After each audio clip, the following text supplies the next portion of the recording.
call is now being recorded.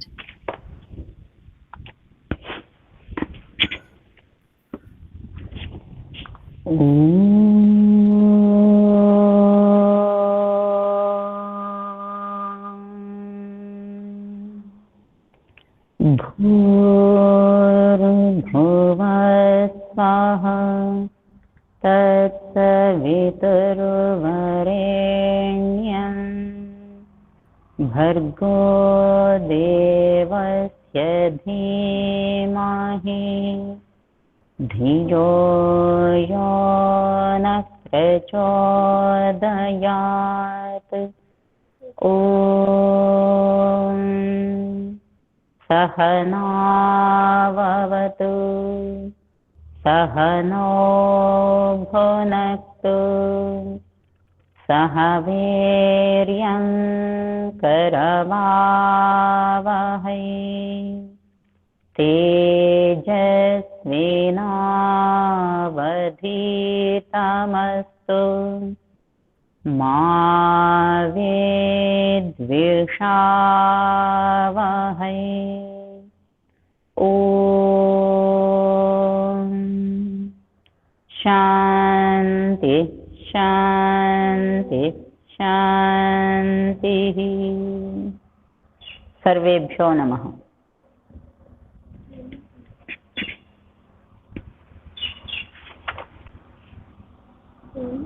నిన్న మనము తెలుసుకున్నాం ఏంటంటే యథావిధి పరమాత్మ యొక్క ఉపాసన అనగా శాస్త్రంలో ఏ విధంగా అయితే విధానం చేయబడిందో ఆ పద్ధతిలో పరమాత్మ యొక్క ఉపాసన చేయడం అనేది తెలుసుకున్నాము.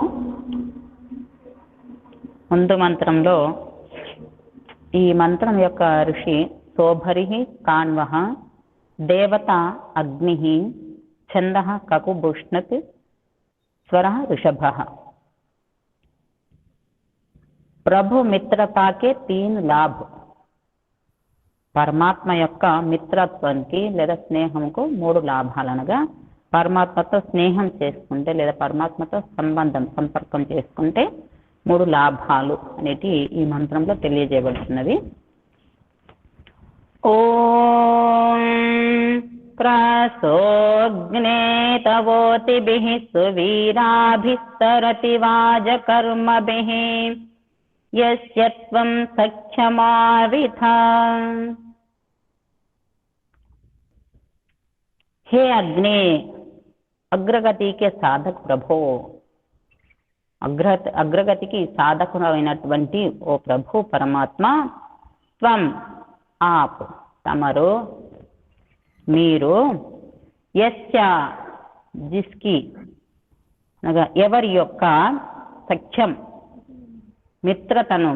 మిత్రతకు ఆ విధ ప్రాప్త హోతే హో ప్రాప్తిస్తావో. హే పరమాత్మ, సన్మార్గంలో వేద మార్గంలో తీసుకెళ్లేటువంటి ఓ పరంపిత ప్రభో, తమరు ఎవరి యొక్క మిత్రతను పొందుతారో ప్రాప్తిస్తారో అతడు తవ ఆప్కే మీ యొక్క లేదా తమరి యొక్క ఊతిభిహి రక్షణల ద్వారా మీ యొక్క రక్షణ ద్వారా ప్రతరతి తైర్జాతా హై తరిస్తాడు, పూర్తిగా సంపూర్ణాన్ని పొందుతాడు అనగా దుఃఖాల నుండి दूरమైపోతాడు. यहाँ संसार एक तेज बहती हुई पथरीली नदी के समान है. ఈ సంసారము ఈ ప్రపంచం ఏదైతే ఉందో అది ఒక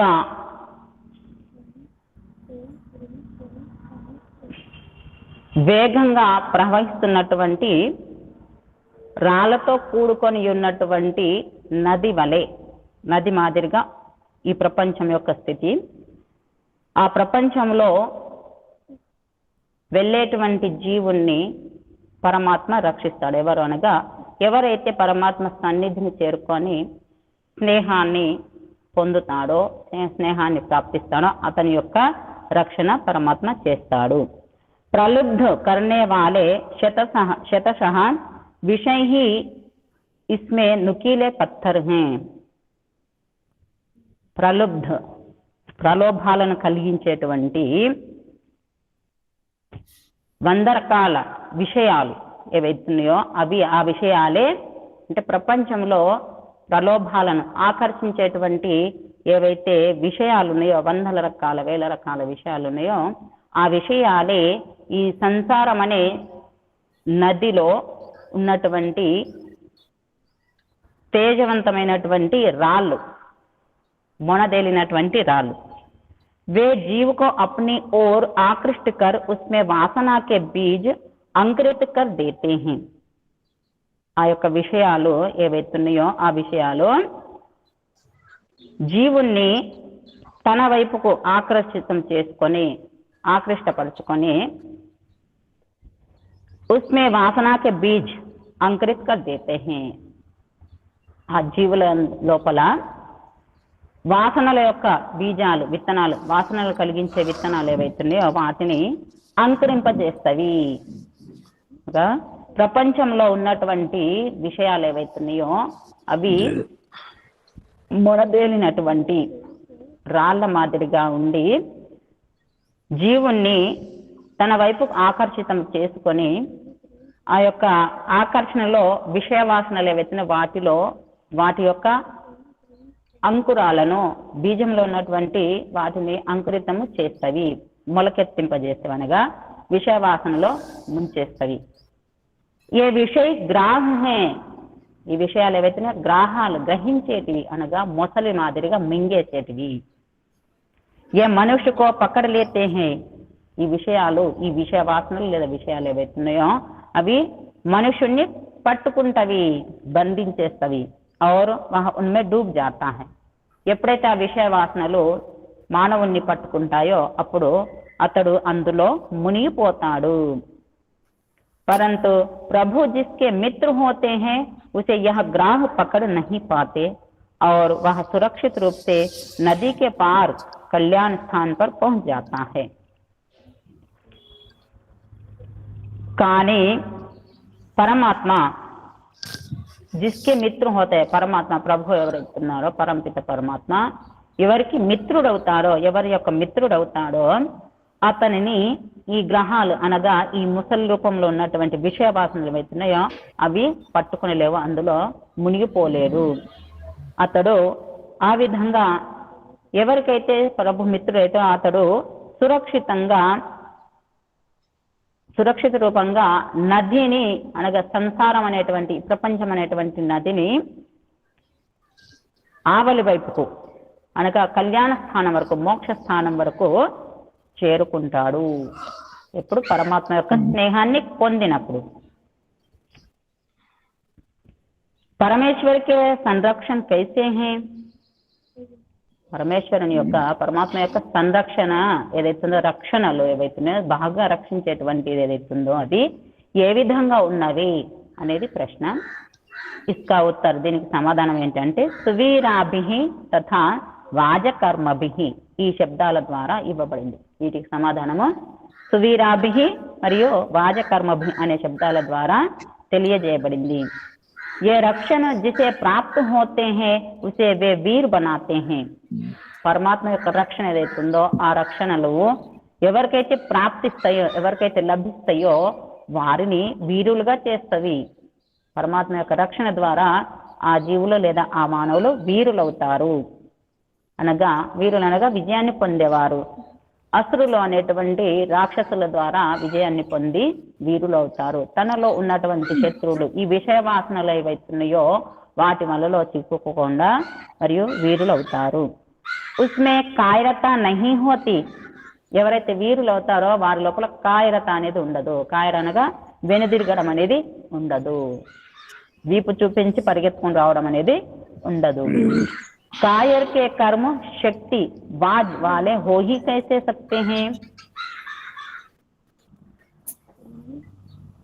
కాయరు ఎవరైతున్నారో ఆ కాయరుని యొక్క అనగా వెనుదిరిగేటువంటి ఎవరైతున్నారో లేక పిరికి వాడు ఎవరైతున్నా అతనికి శక్తి ఏ విధంగా కలుగుతుంది శక్తివంతుడు ఎలా అనగలుగుతాడు లేదా శక్తివంతుడు ఎలా అవుతాడు ఎవరైతే కాయరుడు ఉన్నారో అతన్ని శక్తివంతుడని ఎలా అనగలుగుతారు, లేదా అతడు శక్తివంతుడు ఎలా అవుతాడు?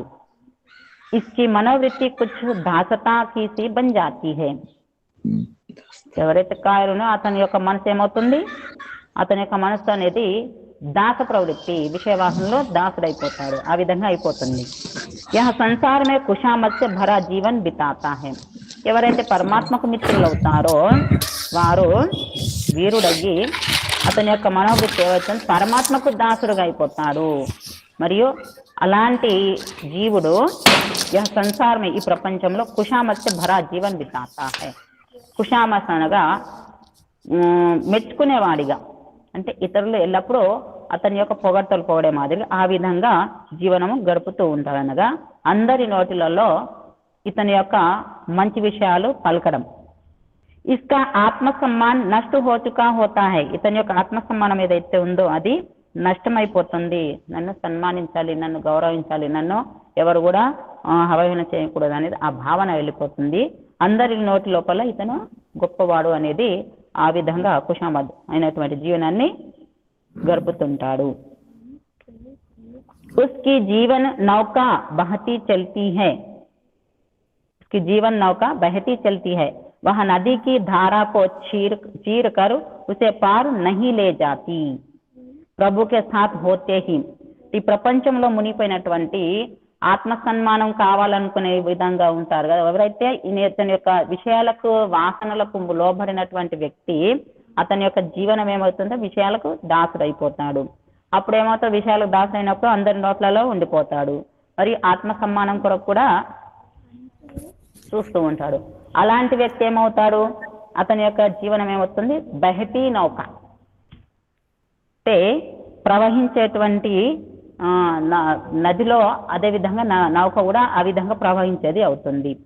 వహ నదికి ధారకు చీరకర్ ఉసే పార్ నహి లే జాతి. అలాంటి నౌక అనగా విషయవాంసలను మునిగినటువంటి వాడు ఎక్కడెత్తున్నాడో అతడు ప్రపంచం అనే సముద్రంలో మునిగిపోయి ఉంటాడు. అతని యొక్క జీవనం అనేటువంటి నౌక ఏదైతుందో అతన్ని నదిని దాటించేది అనగా మోక్షం వరకు తీసుకువెళ్ళేది కాదు. కానీ ఎప్పుడవుతుంది అంటే ప్రభుకే సాత్ హోతే హి, పరమాత్మ యొక్క మిత్రునిగా అయిన వెంటనే స్థితి బదల్ జాతీ హే, ఆ స్థితి మారిపోతుంది. और वह శక్తి సంపన్న హో నది సే పార్ హో జాతా హై. మరియు అతడు శక్తి సంపన్నుడయ్యి నదిని దాటుతాడు. సంసారం అనేటువంటి ఈ సాగరం అనేటువంటి దాంట్లో నుంచి దాటిపోతాడు. అనగా విషయవాసనలో పడకుండా వేద మార్గంలో, సన్మార్గంలో, జ్ఞాన మార్గంలో వెళ్ళి పరమాత్మకు చేరుకునేవాడుగా అవుతాడు. ఎప్పుడవుతుంది అంటే పరమాత్మ యొక్క సన్నిధి చేరుకుని స్నేహితునిగా ఎప్పుడైతే చేసుకుంటాడో పరమాత్మను, అనగా పరమాత్మకు ఎప్పుడు మిత్రునిగా అవుతాడో అప్పుడు ఈ సంసార సాగరం నుండి పారు అనగా దాటిన వాడు అవుతాడు, శ్రేష్ఠుడు అవుతాడు. సంసార దుఃఖంలో మునిగిపోకుండా ఈ విషయవాసన నుంచి దూరం అవుతాడు. ఏవం ప్రభు మిత్రతాకి 3 లాభ హై. ఈ ప్రకారంగా పరమాత్మ యొక్క స్నేహానికి 3 లాభాలు. ఒకటి, సంసార సముద్రమే విషయ గ్రాహం సే జకడే జాకర్ డూబ్ నా జానా. సంసార అనేటువంటి సముద్రంలో, ప్రపంచం అనేటువంటి సముద్రంలో విషయ గ్రాహం సే విషయవాసన నుండి జకడే జాకర్ పట్టుబడి ఉండకుండా, పట్టుబడి మునిపోకుండా ఉంటాడు. రెండవది, కాయరతాసే దూర్ హోకర్ వీర్ బననా. కాయరత నుండి దూరమయ్యి అంటే వెనుదిరుగా అది పిరికివాడుగా కాకుండా వీరుడయ్యి ఉండడము, అంటే దాని నుండి పిరికివాతనం నుంచి దూరమయ్యి వీరునుగా అవ్వడము. తథా మరియు శక్తిశాలి కర్మం వాళ్ళ హోనా, శక్తిశాలుడైనటువంటి కర్మలు చేసేవాడు అవుతాడు. శక్తివంతమైనటువంటి కర్మలను చేసేవాడు అవుతాడు. అనగా ఒకటేంటి, సంసార సముద్రంలో విషయవాసనలో మునిపోకుండా వాటిలో మునిపోకుండా ఉండడము, మరియు కాయరత్వం నుండి దూరం అవ్వడము, వీరునిగా తయారవడము, మరియు శక్తివంతమైనటువంటి కర్మలను చేసేవాడుగా అవుతాడు. ఈ 3 లాభాలు ఎవరైతే పరమాత్మతో సంబంధం చేసుకుంటారో, మిత్రత్వాన్ని పొందుతారో వారికి ఈ 3 లాభాలు కలుగుతాయి. ప్రభు మిత్రతా కా అభిప్రాయ క్యా హై? పరమాత్మ యొక్క మిత్రతకు, స్నేహం అంటే దాని యొక్క అభిప్రాయం ఏంటి? స్నేహం అనే దానికి इस प्रश्न का उत्तर इस मंत्र के ऋषि के नामों में उपलब्ध है. ఈ ప్రశ్నకు ఉత్తరం అనగా సమాధానము ఈ మంత్రం యొక్క ఋషి పేరు ఏదైతుందో ఆ పేరులోనే ఉపలభ్యమవుతుంది, ప్రాప్తిస్తుంది. మంత్ర का ऋषि है सोभरी कान्वः. ఈ మంత్రం యొక్క ఋషి ఎవరంటే సోభరి కాన్వః. కన్వపుత్ర అర్థాత్ అత్యంత మేధావి. కణ్వపుత్రుడు అనగా అత్యంత మేధావంతుడు. కణ్వ అనగా ఒక్కొక్క క్షణాన్ని, ఒక్కొక్క జ్ఞాన కణాన్ని పెంచుకొని పూర్తిగా మేధావంతుడైనటువంటి వాడు కాన్వుడు, మేధావి. सुभर संतान का उत्तम प्रकार से पालन पोषण करने वाला. सुभर सुभर సోభరి. సోభరి అనగా సుభరితోని సోభరి అవుతుంది. అది ఎలా అంటే సంతానంను ఉత్తమ ప్రకారంగా పాలనం పోషణం చేసేవాడు, ఉత్తమ ప్రకారంగా వారిని తయారు చేసేవాడు, అతన్ని సోభరి అంటారు. కాబట్టి मेधावी होने से वह इस तत्व को समझ लेता है कि भोजन भुज पालनाभ्यावहारयो पालन के लिए खाने का नाम है. భోజనం అంటే ఇక్కడ పాలనం అంటే రక్షించడం కొరకు, తన పోషణ కొరకే తినడం అనగా శరీరాన్ని నడిపించడం కొరకే భోజనం చేసేవాడు. మేధావి అనేసి ఈ తత్వక సమజలేత. మేధావి అవ్వడం వలన ఇక్కడ ఈ ప్రపంచంలో ఏదైతే భోగాలను అనుభవించడానికి ఈ శరీరం లభించిందో, భోగాలను అనుభవిస్తూ మోక్షాన్ని పొందడం కొరకు అలాంటి మేధావంతులైనటువంటి వారు ఏం ఆలోచిస్తారంటే ఈ శరీరం ఏదైతుందో భోగాలను అనుభవించడమే. దేనికి అంటే మోక్షాన్ని పొందడం కొరకు, అనగా శరీరం నడవడం కొరకే ఆహారాన్ని తీసుకుంటాడు. కాబట్టి ఆ ఆహారాన్ని ఎలా అంటే కేవలం పేరుకే భోజనం చేస్తాడు. उसका वह उतना ही प्रयोग करता है जितना शरीर रक्षा के लिए आवश्यक है. ఆ భోజనం యొక్క ప్రయోగము ఎంత తీసుకుంటాడంటే అతను శరీరానికి ఎంత అవసరమో అంతనే, అంటే శరీరాన్ని రక్షించుకోవడానికి ఎంత అవసరమో అంతనే భుజిస్తాడు, ఎంత అవసరమో అంతనే తీసుకుంటాడు, ఎక్కువగా తీసుకోడు. అధిక్ ఖానేసే మనుష్య భోగమే ఫస్ జాతా హై. ఎక్కువగా తినడం వలన, ఎక్కువగా భుజించడం వలన మానవుడు భోగాలలో చిక్కుకొని పోతాడు. और अपनी शक्तियों को जीर्ण कर निर्बल बन जाता है. ఈ విధంగా ఎప్పుడైతే భోగాలలో చిక్కుకొని పోతాడో అప్పుడు వారి యొక్క తన యొక్క శక్తిని జీర్ణం చేసుకొని నిర్బలుడవుతాడు. मनुष्य को चाहिए कि भोगों का शिकार न बन प्रभु का मित्र बने. మానవునికి కావాల్సింది ఏంటంటే భోగాలకు శికారుడు కాకుండా, భోగాలకు వేట కాకుండా ప్రభు యొక్క మిత్రుడు అవ్వడము, ప్రభు యొక్క మిత్రుడు కావడానికే ప్రయత్నం చేయాలి. తబీ వహ అప్నా ఠీక్ భరణ వ పోషణ కర్ పాయేగా. అప్పుడే తన యొక్క భరణము, పోషణం అంటే పూర్తిగా నింపుకున్నవాడు, పూర్తిగా రక్షించుకున్నవాడు, పూర్తిగా సంపూర్ణంగా తయారు చేసుకున్నవాడు అవుతాడు, కాగలుగుతాడు. అనగా పరమాత్మను మిత్రునిగా చేసుకొని 3 లాభాలు పొందాలి. ఏంటి అంటే సంసార సముద్రం లోపల విషయ వాసనలు ఏవైతే వాటిలో మునిగిపోకుండా ఉండడము ప్రపంచంలో, మరియు పిరికితనాన్ని దూరం చేసుకొని వీరునిగా అవ్వడము, శక్తివంతుడై ఉత్తమ కర్మలను చేయడం. ఈ విధంగా పరమాత్మ స్నేహానికి 3 లాభాలు కలుగుతాయి. కాబట్టి ఆ విధంగా ఎవరు కాగలుగుతారు అంటే పరమాత్మ స్నేహితుడు అంటే సోభరి కానులు. సోభరి అనగా తన యొక్క సంతానాన్ని ఉత్తమంగా తయారు చేసుకునేవాడు, మరియు కణకణము పూర్తి జ్ఞానాన్ని సంపాదించుకొని మేధావి అయినటువంటి వాడు. అలాంటి వ్యక్తి ఎలా ఉంటాడు అంటే శరీర రక్షణ కొరకు భోజనం చేస్తాడు, భుజిస్తాడు. శరీరాన్ని రక్షించుకోవడం ఎందుకు అంటే మోక్షాన్ని పొందడానికి, పరమాత్మను పొందడానికి, తనను తాను తెలుసుకోవడానికి. ఈ విధంగా బుద్ధి ద్వారా ఆలోచించి శుభకర్మలు చేసుకుంటూ లోకహితం కొరకే సర్వస్వాన్ని అర్పిస్తూ ఈ విధంగా పరమాత్మకు స్నేహితుడయ్యి 3 లాభాలను పొందుతాడు. हम सोभरी कानू बने భావార్థము మేము శోభరి కాణువులము అగుదము అనగా మేధావి బన్కర్ జీవన్ కెలియే ఖానా, మేధావులమయ్యి జీవనం కొరకు శరీర రక్షణ కొరకే భుజించడము తినడము, నాకు ఖానేకే లియే జీనా, జీవించడం కొరకు తినడం, కానీ తినడం కొరకు జీవించడం కాదు అక్కడ. ఇస్ మహాన్ తత్వ వ్యవహారమే లాగే అనగా ఈ మహాన్ గొప్ప తత్వం ఏదైతుందో దానిని వ్యవహారంలోకి తీసుకురావాలి. ఏంటి? జీవనం కొరకే తినడము, కానీ తినడం కొరకు జీవించడం కాదు. ఇక్కడ జీవనం కొరకు తినడం. జీవనం ఎందుకు అంటే మోక్షాన్ని పొందడం కొరకు. ఏదైతే మానవ జన్మ లభించిందో, ఏ లక్ష్యానుసారంగా మానవ జన్మ లభించిందో ఆ లక్ష్యాన్ని పూర్తి చేసుకోవడం కొరకే భుజించడము, శరీరాన్ని రక్షించుకోవడము. ఈ విధంగా తెలుసుకొని ఏ జీవుడు లేదా ఏ మానవుడు పరమాత్మకు మిత్రుడు అవుతాడో అతడు తప్పకుండా తన జీవనంలో ఆనందాన్ని పొందుతాడు, ఇతరులకు కూడా ఆనందాన్ని కలిగిస్తాడు, లక్ష్యాన్ని పూర్తి చేసుకుంటాడు. ఈ విధంగా మేధావి శోభరి కానుడు అవడం అనేది ఈ మంత్రంలో చెప్పబడింది. ముందు మంత్రము ఋషి శోభరి కానువ. ఈ మంత్రం యొక్క ఋషి కూడా శోభరి కానువుడు.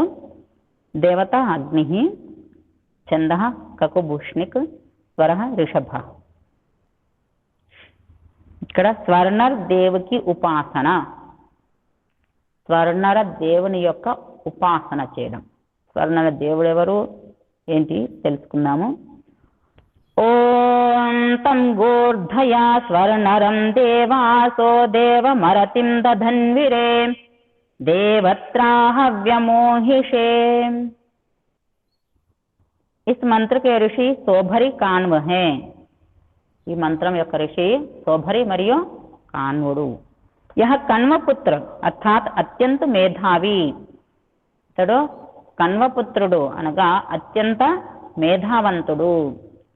కన్వ మేధావి, కన్వడు అనగా ఇక్కడ మేధావంతుడు. उत्तम प्रकार से अपना पालन करने वाला है. శోభరి అంటే ఉత్తమ ప్రకారంగా తనను లేదా తన సంతానాన్ని పాలనం చేశాడు, తన యొక్క పాలన చేసుకునేవాడు. जीव स्वयं अपूर्ण होने से अपने पूर्ण के लिए प्रकृति या परमात्मा की अपेक्षा करता है. జీవుడు స్వయంగా అపూర్ణుడు, పూర్ణవంతుడు కాదు, సంపూర్ణుడు కాదు జీవుడు. కాబట్టి తనను సంపూర్ణంగా చేసుకోవడానికి ఏం చేస్తాడంటే అతని యొక్క జీవుని యొక్క లక్ష్యం ఏంటంటే సంపూర్ణం చేసుకోవాలంటే ప్రకృతిని లేదా పరమాత్మను అపేక్షిస్తాడు. ఎవరి యొక్క ఏదో ఒకదాన్ని ఆధారము చేసుకొని తనను తాను సంపూర్ణంగా చేసుకోవడానికి ప్రయత్నం చేస్తాడు. శరీరధారి జీవుకే వస్తుతః దో అంశ హై. శరీరధారి జీవుని యొక్క వాస్తవంగా జీవునికి రెండు అంశాలు. శరీరాన్ని ధరించినటువంటి జీవునికి రెండు అంశాలు ఏంటి అంటే, ఒకటి క్షరాంశ, క్షరాంశ అంటే నాశనం అయ్యేది శరీరము. రెండు అక్షరాంశ, ఆత్మతత్వం, నాశనం కానిది. ఆత్మ ఏదైతుందో జీవాత్మను పరమాత్మ కూడా తయారు చేయలేడు. నైనం ఛిందంతి శస్త్రాన్ని నైనం దహతి పావకః నచైనం క్లేదయంత్యాపో న శోషయతి మారుతః. శ్రీకృష్ణ భగవద్గీతలో చెప్పాడు, నా ఏనం చిందంతి శస్త్రాన్ని, కత్తులు కఠోరాలు ఏవైతున్నాయో ఇతన్ని ఖండించలేవు. నైనం దహతి పావకః, అగ్ని ఏదైతుందో నా ఏనం ఇతనిని అది కాల్చలేదు. నా క్లేదయంత్యాపః, క్లేదయంతి ఆపః క్లేదయంత్యాపః. ఆపః అనగా నీరు ఏదైతుందో దీనిని తడపలేదు ఆత్మను. అదేవిధంగా నా శోషయతి మారుతః, గాలి దీన్ని ఆరబెట్టలేదు అనగా ఎండబెట్టలేదు. ఈ విధంగా జీవుడు ఏదైతుందో ఆ యొక్క ఆత్మతత్వం ఏదైతుందో దానిని ఎవరు కూడా ఏమి చెయ్యలేరు. కాబట్టి అది అక్షరాంశం అంటే నష్టం కానిది. మరియు శరీరం ఏదైతుందో అది నష్టమయ్యేది. శరీరాన్ని ధరించేటువంటి జీవుని యొక్క రెండు అంశాలేంటి, క్షరాంశము మరియు అక్షరాంశము. अतः इसे इन दोनों के पूर्ण के लिए क्रमशः प्रकृति व परमात्मा की आवश्यकता है. క్షరాంశము మరియు అక్షరాంశం ఏదైతుందో ఆ రెండింటిని పూర్తి కొరకు ఆ రెండింటిని పూర్ణ చేసుకోవడం కొరకు క్రమంగా ప్రకృతి మరియు పరమాత్మ అత్యవసరం, పరమాత్మ యొక్క అవసరం ఉంటుంది. ప్రకృతి అవసరమే, మరి పరమాత్మ అనగా శరీరాన్ని పోషించడానికి ప్రకృతి మరియు ఆత్మను పోషించడం కొరకు పరమాత్మ. సామాన్య మనుష్య కేవలం ప్రకృతికి ఓర్ జుక్ జాతా హై. కానీ ఇందులో సామాన్య మనుషులు ఏం చేస్తారంటే కేవలం ప్రకృతి వైపుకే మొగ్గు చూపుతారు. और कुछ शारीरिक भोगों व आनंद को प्राप्त करने के साथ उन्हीं में उलझकर अंत में उनका शिकार हो जाता है. సామాన్య మానవులు ఎలా ఉంటారంటే వారు కేవలం ప్రకృతి వైపుకే మొగ్గు చూపి, అది ఆకర్షణీయంగా ఉంటుంది కాబట్టి ప్రకృతి వైపు మొగ్గు చూపి అందులో చిక్కుకొని పోయి ఏమవుతారు, భోగాలను మరియు ఆనందంను పొందుతూ అందులోనే చిక్కిపోయి ఉంటారు అన్నమాట, అందులో మునిగిపోతారు. అప్పుడేమవుతారు, చివరికి వారి యొక్క అంటే ఆ ప్రకృతికి షికారులు అయిపోతారు, అందులో పూర్తిగా తనను తాను నాశనం చేసుకుంటారు. ఏదైతే లక్ష్యం ఉందో దానిని పొందలేకపోతారు. కానీ మంత్రమే కైతేహికి, మంత్రంలో చెప్తున్నారు, మంత్రంలో తెలియజేయబడుతుంది ఏమనగా తమ్ ఉస్ ప్రభుకి, తమ్ అనగా ఆ ప్రభువును లేదా ఆ ప్రభు యొక్క పరమాత్మ యొక్క గూర్ధయ అర్చనాకర్, అర్చన చెయ్యి, పూజ చెయ్యి, యాచించు, ప్రార్థన చెయ్యి. ఏమని? జో ఏదైతే స్వర్ణరం, స్వర్ణరం దేవుకి ఉపాసన, స్వర్ణరం स्वर्ग में सुखमय स्थिति में पहुंचाने वाला है. ఏదైతే స్వర్గంలో లేదా సుఖమయ స్థితిలో చేర్చేది ఉన్నదో ఆ దాని యొక్క అర్చన పూజ చెయ్యు అనగా ఎవరు స్వర్గంలో తీసుకెళ్ళనగా సుఖమయ జీవితాన్ని అనగా మోక్షాన్ని కలిగించేది ఎవరైతే ఉన్నారో వారి యొక్క పూజ చేయి, మోక్షం వరకు తీసుకెళ్ళగలిగేటువంటి వారి యొక్క పూజ చేయి. ప్రభు సుఖమయ స్థితి మే కిస్ ప్రకార్ పహుంచాతే హై అంటే మరి ఇక్కడ సుఖమయ స్థితిలో తీసుకెళ్లేటువంటి పరమాత్మను పూజించు అన్నారు కదా. అయితే ఆ ప్రభు ఆ పరమాత్మ సుఖమయ స్థితిలో ఏ విధంగా తీసుకెళ్తాడు, ఏ విధంగా చేర్చుతాడు? ఇస్కా ఉత్తర్ మంత్రమే ఇస్ ప్రకార్ దియా గయా హై. దీనికి సమాధానము ఈ మంత్రంలో ఈ విధంగా ఇవ్వబడినదేమనగా దేవాసహ సమజ్దార్ జ్ఞాని లోగ్, సమజ్దార్ అనగా అర్థం చేసుకునేటువంటి తెలుసుకునేటువంటి జ్ఞానవంతులైనటువంటి ప్రజలు, తెలుసుకోగలిగే జ్ఞానవంతులైన ప్రజలు.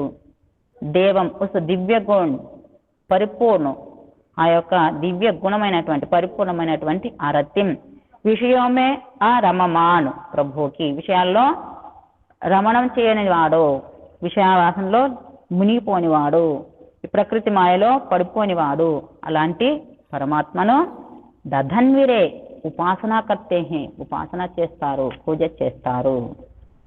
ప్రకృతికి ఏ విధమైనటువంటి సంబంధం లేని, ప్రకృతి వలలో చిక్కుకోలేని ఆ పరమాత్మ యొక్క పూజ చేస్తారు. ఎవరు?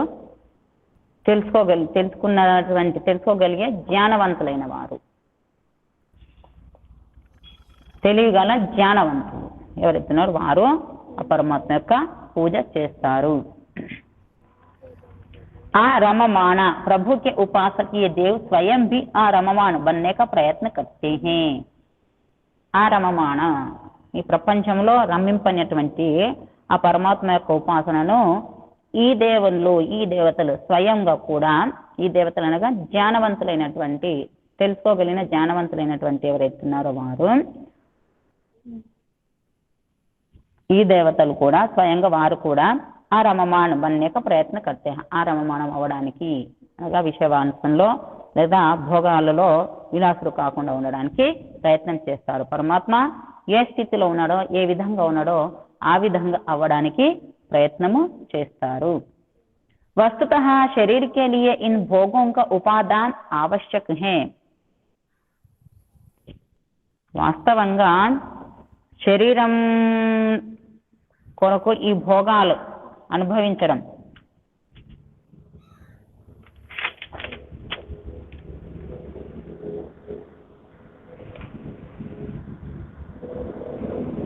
పొందడం ఉపాదానానికి ఇక్కడ పొందడం वस्तुतः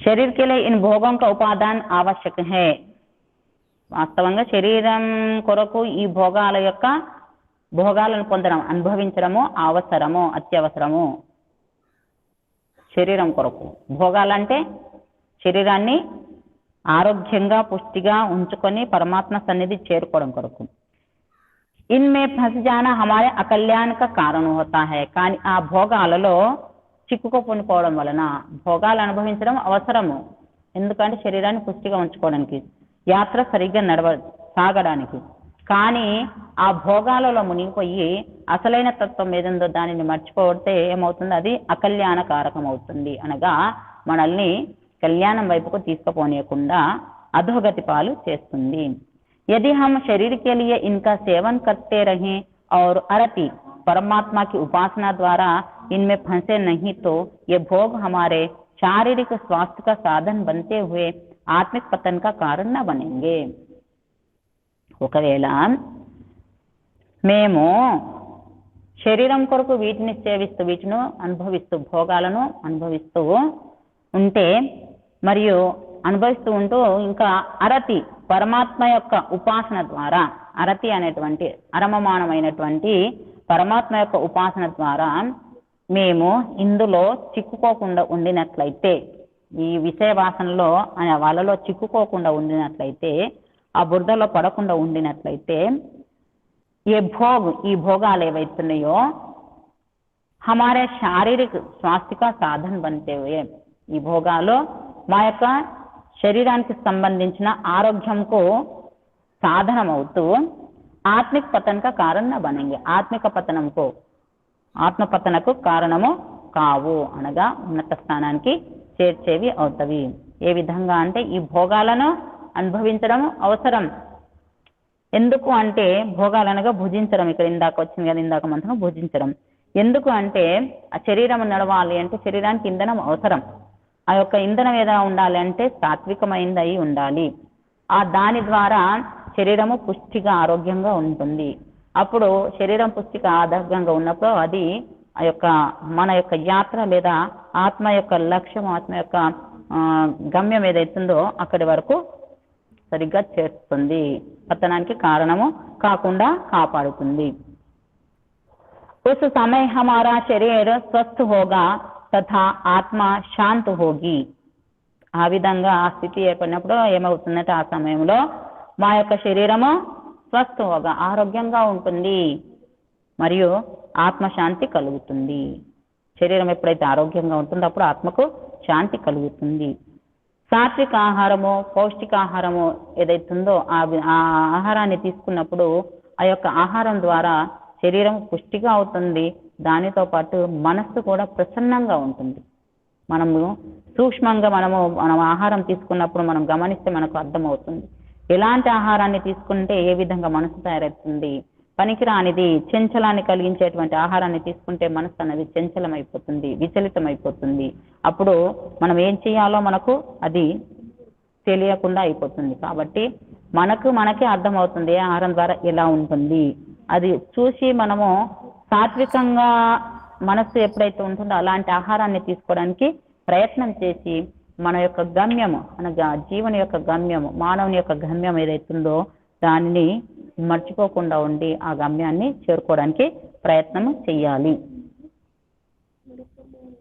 हम स्वर्ग में होंगे सब कष्टों से ऊपर ఆత్మకు శాంతి కలిగిన తర్వాత అప్పుడు ఏమవుతుంది మేము స్వర్గంలో ఉన్నాము सब कष्टों से ऊपर అన్ని కష్టాల నుంచి దూరం అయ్యాము ఆ విధంగా అనుభూతి కలుగుతుంది भोगों में फंस जाने से हमारी आवश्यकताएं बढ़ जाती हैं ఎప్పుడైతే భోగాల నుండి మనం దూరం అయిపోయి ఆరోగ్యంగా ఉండి శాంతిని పొందుతామో అప్పుడు మేము స్వర్గంలో ఉన్నాము కష్టాల నుంచి దూరం అయిపోయాం కానీ ఎప్పుడైతే భోగాల్లో చిక్కుకుంటామో భోగం ఫస్ట్ జానేసే భోగాల్లో చిక్కుకున్నప్పుడు భోగంలో చిక్కుకోవడం కారణంగా మా యొక్క అవసరాలు ఏవైతున్నాయో అవి పెరుగుతూ ఉంటాయి ఆవశ్యకత బడి జాతే ఇంకా పెరుగుతూనే ఉంటాయి అంటే భోగాల్లో పోతామంటే మాకు ఇంకా ఇది ఏదైతే మనకు లభించిందో దాన్ని బట్టి ఇంకా కావాలి ఇది జరిగితే ఇంకా ఇలా ఉంటుంది నేను ఇది చేస్తాను, ఈ విధంగా అనుభవిస్తాను, ఈ విధంగా నా యొక్క ఇల్లు ఏదైతే ఉందో అందరికంటే గొప్పగా కట్టుకుంటాను, లేదా నా యొక్క ఇంకేవేవైతే మనకు కావాలనుకున్నాయని నేను అందరికంటే గొప్ప స్థానంలో ఉండాలి అని ఆ ప్రకృతి యొక్క వస్తువుల ద్వారా ఆ విధంగా ఆలోచిస్తూ ఇంకా ఇంకా ఇంకా అవసరాలను పెంచుకుంటూ పోతూ ఉంటాడు. और हम उन्हीं को जुटाने में मर खप जाते हैं.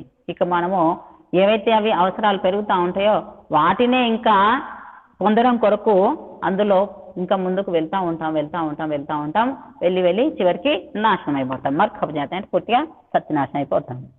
उस समय हम लोकहित के लिए कुछ व्यय नहीं कर सकते. ఆ విధంగా ఎప్పుడైతే మన అవసరాలను చూస్తూ ఉంటామో, అవసరాల కొరకు వస్తువులను జోడిస్తూ ఉంటామో, శ్రమ చేస్తూ వాటిని పోగు చేస్తూ ఉంటామో, అప్పుడేమవుతుంది అంటే ఆ సమయంలో లోకహితం కొరకు కూడా మనము ఏమి ఖర్చు చేయమంటే, ఎందుకంటే ఇంకా నాకు ఇది కావాలని మన అవసరాలనే తీర్చుకుంటూ వెళ్తున్నాం కాబట్టి అవి చేస్తూ పోతా ఉంటే ఇంకా పెరుగుతూనే ఉన్నాయి అవసరాలు. కాబట్టి వాటిని తీర్చలేక లోకహితము చేయలేకపోతాం. परंतु भोगों में न फंसने से देवताओं में हव्यम देने योग्य पदार्थों को ऊहिशे प्राप्त कराने में हम समर्थ होते हैं. కానీ భోగాలలో ఎప్పుడైతే చిక్కుకోకుండా ఉంటారో అప్పుడేమవుతుందంటే దాని ద్వారా దేవతల యందు హవ్యం దేనే యోగ్య పదార్థంకో ఇవ్వగలిగేటువంటి పదార్థాలను ఊహిషే ప్రాప్త కరానమే హం సమర్థం హోతే హే, ప్రాప్తింపజేయడంలో మేము సమర్థులము అవుతాము. అనగా విషయవాసనలో పడతామంటే మనం ఇంకా ఇంకా ఇంకా కోరికలు పెరుగుతూనే ఉంటాయి. ఆ కోరికలను తీర్చడానికి మనం ఇంకా ఇంకా ప్రయత్నం చేస్తూనే ఉంటాము. ఆ విధంగా మన కోరికలు తీరవు, మనము పూర్తిగా సర్వనాశనం అయిపోతాము, ఇతరులకు లోకహితము చేయలేకుండా ఉండిపోతాం. కాబట్టి ఆ విషయవాసనలో భోగాలలో పడిపోకుండా ఉండి, ఆ ఉచ్చులో పడిపోకుండా ఉండి ఎవరైతే దేవతలు అవుతారో ఆ యొక్క దేవతల లోపల ఏం కలుగుతుందంటే ఇవ్వగలిగే పదార్థాలు ఏవైతే ఉన్నాయో వాటిని ప్రాప్తింపజేసుకొని ఇతరులకు ఉపకారం చేస్తూ ఉంటారు, ఇతరులకు కూడా కలిగిస్తూ ఉంటారు. ఆ విధంగా స్వర్ణర దేవుకి ఆ విధమైనటువంటి అంటే సుఖాన్ని కలిగించేటువంటి పరమాత్మ యొక్క ఉపాసన అనగా మోక్షంలోకి తీసుకెళ్లేటువంటి పరమాత్మ యొక్క ఉపాసనను చెయ్యాలి. भावार्थम आ रममान प्रभु की उपासना के द्वारा हम अपनी स्थिति को सुखमय बनाए. रममान రమూపరమే ధాతువుతోనే రమ శబ్దం జరుగుతుంది. ఏదైతే విషయవాసనలో ఈ భోగాలలో రమింపనటువంటి పరమాత్మను ప్రార్థన చెయ్యాలి. ఎందుకు అంటే సుఖమయ జీవనం కొరకు ఆ పరమాత్మ యొక్క ఉపాసన, స్వర్ణరుడైనటువంటి దేవుని యొక్క ఉపాసన, సుఖాన్ని కలిగించేటువంటి సుఖమయ స్థితిలోకి తీసుకెళ్లేటువంటి ఆ పరమాత్మ యొక్క ఉపాసన చేస్తూ ఉండాలి. మానవుని యొక్క లక్ష్యము, జీవుని యొక్క లక్ష్యము అదే. కాబట్టి మనము నిరంతరము పరంపిత పరమాత్మ యొక్క ఉపాసన చేస్తూ ఈ మార్గము చూపించినటువంటి ఏదైతే పద్ధతి ఉందో ఆ మార్గంలోనే వెళ్తూ నిరంతరము మనం ఎప్పుడు గుర్తు పెట్టుకోవాలి అంటే సమయం గడిచిపోతూ ఉంటే ఇంకా మనము సాధారణంగా మన భాషలో ఏమనుకుంటాం, మా వయసు పెరుగుతుంది అని. కానీ అక్కడ దానికి విపరీతంగా మనం అనుకుంటున్నాం. ఎందుకంటే మన వయసు పెరగడం లేదు, అక్కడ తరుగుతూ ఉన్నది. ఆ తరిగేటువంటిది ఇంకా ఎంత సమయం ఉంది, ఏ సమయంలో మేము ఇంతవరకు చేరుకుంటామో లేదా, ఎంత తీసుకున్నామో, ఎంతవరకు చేరుకున్నామో, పరమాత్మ సన్నిధి ఎంత దగ్గరకు వెళ్తున్నాము, ఎంత దగ్గరికి వెళ్ళలేము, ఇంకెంత సమయం పడుతుంది, ఎంత సమయం ఉంది మనకు వెళ్ళడానికి, ఆ సమయంలో ఉన్నదాన్ని తీసుకోగలుగుతామా లేదా, ఆ విధంగా నిరంతరము ప్రయత్నం చెయ్యాలి. మనం తీసుకునేది ఆవగింజంతా కూడా తీసుకోలేం. మనం అది మొత్తం తీసుకోవాలంటే ఏం చేయాలంటే ఒకే ఒక మార్గం, నిరంతరం పరమాత్మను పట్టుకొని పరమాత్మ సన్నిధిని చేరుకుంటే ఆ జ్ఞానం అంతా వచ్చేస్తుంది. పరమాత్మ యొక్క జ్ఞానం ఏదైతుందో సంపూర్ణ జ్ఞానము మనకు కలుగుతుంది. కాబట్టి ఈ విధంగా వేదం ద్వారా చూపించిన మార్గాన వెళ్తూ పరమాత్మను పట్టుకొని సంపూర్ణ జ్ఞానాన్ని పొందడంకు ప్రయత్నం చేద్దాము. మన యొక్క లక్ష్యం ఏంటి అంటే జీవుని యొక్క లక్ష్యము పరమాత్మను పొందడము, మోక్షం పొందడము. దానిని మర్చిపోకుండా ఉండి ఆ లక్ష్యాన్ని చేరుకోవడానికి ప్రయత్నం చేద్దాము. ఓం.